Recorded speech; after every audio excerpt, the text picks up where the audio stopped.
নমস্কার, ইচ্ছাশক্তির পক্ষ থেকে আমি সুদীপ বিশ্বাস। বর্তমান সময়ে রয়েছি আমি শিমুলতলায়, আর শিমুলতলা ফাঁকায়। এখানে প্রচুর নোংরা ফেলে লোকে, কেন জানি না। তো অবশ্যই তোমরা এই কাজটি অন্তত করবে না, নিজের নোংরা নিজে ঠিক জায়গায় ফেলো, নির্দিষ্ট স্থানে। আর ভাই তোমাকে বলছি, আজকে আমাদের যে কাজ, এই কাজের জন্য তোমরাও আমাদের সঙ্গে যোগদান করতে পারবে। আর এই ধরনের কাজ আমরা করে থাকি। তো চলো দেখাবো আমি, আমাদের এখনো কাজ চলছে। আর এখানে দেখতে পাচ্ছ আমাদের পিছনে গাছ রয়েছে এবং বহু ছেলেমেয়েরা রয়েছে আমাদের সঙ্গে আজকে। যদিও মেয়ে বলতে শুধু আমাদের একটা দিদি মৌমিতা দি এখানে উপস্থিত হয়েছে আজকে। আর আশা করি সবার সঙ্গে মানে ঠিকঠাক ভাবে, আর আশা করব যে তোমরা সবাই আমাদের সঙ্গে যোগদান করবে এইভাবে। এখানে আমাদের কাজের যে প্রসেসটা চলছে, এবং আমাদের প্রদীপদা রয়েছে, প্রদীপদা লাইভের ব্যবস্থা করছে এখানে। এখানে ক্যামেরাম্যান, আমরা যথেষ্ট চেষ্টা করছি সোশ্যাল মিডিয়াতে একটু অ্যাক্টিভ থাকার। তো এখানে একটি কদম গাছ লাগানোর, তো এখানে দেখো কদম গাছ একটি লাগানো হয়েছে। তো যদিও এখানে সত্যি বলতে প্রচুর নোংরা, এখানে মেইনত প্লাস্টিকের ব্যবহার খুব বেশি হচ্ছে বর্তমান সময়। তো দেখো এই শিমুলতলা ফাঁকায়, যেখানে এরকম, এটা সম্ভবত মেডিকেল শপের প্লাস্টিক ফেলা হচ্ছে, এবং আশেপাশে আরো দেখতে পাচ্ছ তোমরা এখানে প্রচুর প্লাস্টিক। তো এই প্লাস্টিকগুলো হয়তো নিজেরা ইউজ করো এবং রিসাইকেল করার ব্যবস্থা করো। যদিও আমাদের কাছে বর্তমান সময়ে রিসাইকেলের অত একটা ভালো ব্যবস্থা নেই। এটা জানি না, এটা সম্ভবত কোনো কুরিয়ার কোম্পানির প্লাস্টিক। তো এখানে দেখতে পাচ্ছ তোমরা। তো এই নোংরাগুলো অন্তত ফেলো না। আর এটা যেহেতু ভুল রয়েছে, এটা ঠিক হয়ে যাবে যদি আগেও, কিন্তু নির্দিষ্ট স্থানে ফেলা আমার মনে হয় ঠিক। এবং আমাদের প্রত্যেকটি সদস্যের এরকমই মনে হয় যে এই জিনিসগুলো অন্তত নির্দিষ্ট স্থানে করা দরকার। এটা রাস্তার পাশে এই কাজগুলো করা হচ্ছে, যদিও মনে হয় না খুব একটা ভালো কাজ। সবাই একটু একটু নিজেরা যদি ঠিক থাকো, তাহলে এই কাজগুলো অন্তত হবে না। এরকম প্লাস্টিকের ব্যবহার দেখতে পাচ্ছ, খুবই বাজে অবস্থা এবং খুবই বাজে দুর্গন্ধ। এখানে খুবই বাজে পরিস্থিতির সৃষ্টি হচ্ছে এবং খুবই বাজে দুর্গন্ধ এই জায়গাটায়। তো আগে, বহুদিন আগে এই জায়গাটা খুব ভালো ছিল, কিন্তু বর্তমান সময়ে এখানের পরিস্থিতিটা একটু বেশি খারাপ হয়ে গেছে। তো এটা আমি জায়গাটা আরেকবার বলে দিই, এটা ধানতলার পরবর্তী যে জায়গাটা শিমুলতলা। এখানে আগে একটা ব্যাংকও ছিল, পাশে একটা ক্যাফেও রয়েছে এখানে।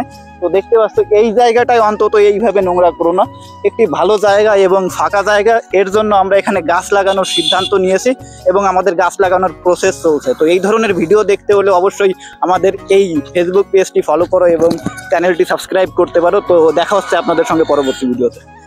তো বন্ধুরা, তোমরা সবই দেখলে, তোমরা লোকেশনটা তো বুঝতেই পেরেছো আমরা কোথায় এসেছি আর কোথায় গাছ লাগাচ্ছি আর কোথায় ভিডিওটা করলাম, আবর্জনা কোথায়, গন্ধ কোথায়। দেখতেই পাচ্ছ এখানে একটা কফি শপ রয়েছে, সব তোমরা চিনতেই পারছো, শিমুলতলা চাপড়া ক্যাব ওকে একসাথে তোমরা দেখতে পাচ্ছ। আর এখানে একটা আমরা বৃক্ষরোপণ করার চেষ্টা করছি, কারণ এখানে প্রচন্ড রোদ পড়ছে। এখানে দেখতে পাচ্ছ অনেক, ওই একদম ওই মানে প্রায় 4-5টা দূরে কোনো গাছ নেই। এখানে মানুষজন অস্থায়ীভাবে অনেক রোদে কষ্ট পাচ্ছে।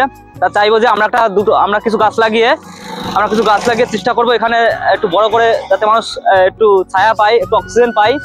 এই কারণে আমরা এখানে কিছু আবর্জনাগুলো ধরি, অন্য স্থায়িত রেখে এখানটা পরিষ্কার করে তারপরে আমরা গাছ লাগানোর চেষ্টা করছি।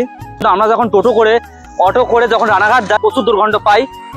যেহেতু আমাদের এখানে আস্তে আস্তে একটা অভ্যস্ত হয়ে গেছে, তারপরেও যারা নতুন আসে, যারা প্রচুর রেগুলার যায়, যারা চাকরি করে বা কোনো কোম্পানিতে জব করে, তো এখানে এমন একটা সিচুয়েশন, এখানে দেখো এই আবর্জনা ফেলতে ফেলতে মানুষের একটা দুর্গন্ধ সৃষ্টি হয়ে গেছে। এটা সবসময় এখান থেকে গেলে পরে একটা আলাদাই একটা মানে বিশ্রী একটা গন্ধ বের হয়। তারপরে এখানে একটা ভালো জায়গা, কারণ এখানে একটা কফি শপ রয়েছে, তা ওখানে পরিষ্কার পরিচ্ছন্নতা মানুষজন রাখতে চায় না। তো আমি বলবো তোমরা যারা ভিডিওটা দেখছো, এখানে কেউ যাতে নোংরা আবর্জনা প্লাস্টিক এগুলো না ফেলে, তোমরা যদি কেউ দেখতে পাও অবশ্যই তাকে বারণ করবে আর এটা পরিষ্কার করার চেষ্টা করবে। না, নোংরা আবর্জনা এগুলো পরিষ্কার করা হচ্ছে মানুষের ধর্ম, মানুষের কর্ম। তো আমরা না করলে এগুলো কখনোই ঠিক হবে না। এই চাপড়া শিমুলতলা এত সুন্দর জায়গা, তারপরেও এই জায়গাটা কেননা দুর্গন্ধ সৃষ্টি হয়েছে, প্রচুর আকার আবর্জনা ফেলে। তো এখানে আমরা 3 থেকে 4টে গাছ লাগিয়েছি, আর কোথাও জায়গা পাচ্ছি না, কারণ এত পরিমাণ আবর্জনা নোংরা রয়েছে যে কোথাও মানে ঠিক নাই। তোমরা দেখে বুঝতে পারছো এখানে দেখো ফুল টুল, মানে এত বিশ্রী গন্ধ, এত খারাপ সিচুয়েশন, মানে পা দেওয়ার জায়গা নেই। হ্যাঁ, মানে রাস্তায় হেঁটে গেলেও এমন একটা খারাপ সিচুয়েশন, রাস্তায় হেঁটে গেলেও খুব খারাপ লাগছে, মানে এত দুর্গন্ধ বেরোচ্ছে। আমাদের ইচ্ছা শক্তি এমন একটা শক্তি, না দেখে রোদ, না দেখে বৃষ্টি, না দেখে বর্ষা। তো দেখতে পাচ্ছ আমরা এত কড়া রোদের মধ্যেও চলে এসেছি শিমুলতলা চাপড়া বৃক্ষরোপণ করার জন্য। আমরা দেখতে পাচ্ছি শিমুলতলা চাপড়া ক্যাফে, যেখানে ক্যাব দেখতে পাচ্ছ ফাঁকার দিকে, যেটা ক্যাফ, এই ফাঁকার দিকে আমরা কিছু গাছও লাগিয়েছি আমাদের ইচ্ছা শক্তির পক্ষ থেকে। এইমাত্র কিছু গাছ লাগালাম। আর ইচ্ছা শক্তি সবসময় মানুষের পাশে, মানুষের সাথে।